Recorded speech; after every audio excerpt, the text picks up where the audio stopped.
Hari ini kita akan bahas emosi anak vs emosi orang tua. Apalagi sekarang banyak yang sekolah itu, maksudnya anak-anak tidak sekolah dan diharuskan untuk belajar di rumah, didampingi oleh orang tua.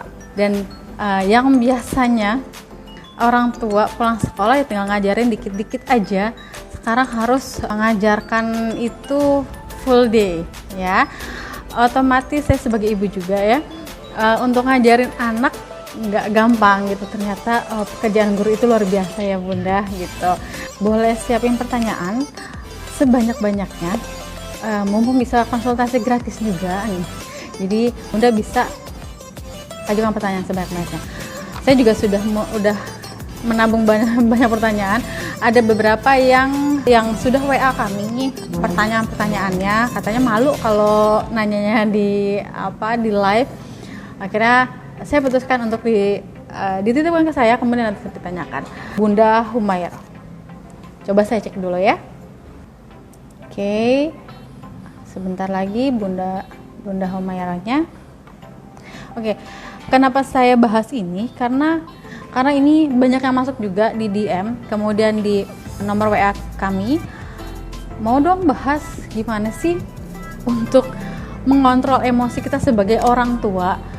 Gimana supaya si anak juga gampang ngerti kalau dikasih tahu gitu. Padahal sebenarnya di usia-usia mereka itu ya sebenarnya punya karakter dasar yang seperti itu. Bukan karakter dasar, memang pada dasarnya mereka akan melewati fase itu gitu.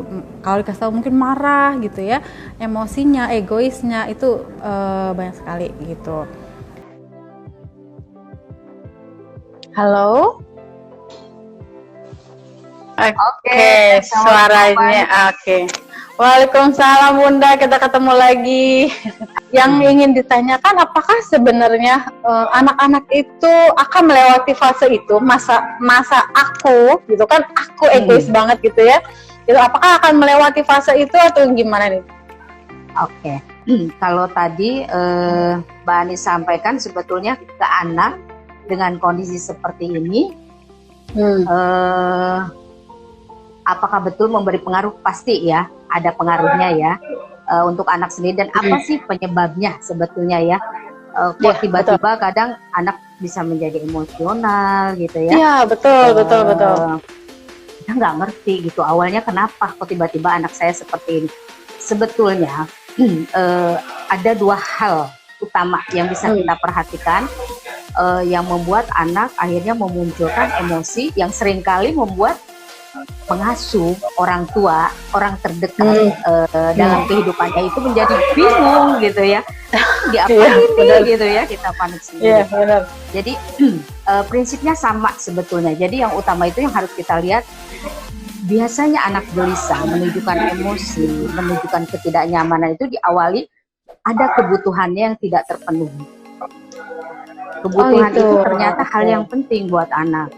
Nah, di antara beberapa kebutuhan yang banyak sekali, kalau kita kelompokkan yang utama itu ada dua sebetulnya. Kebutuhan fisik dan kebutuhan psikologis.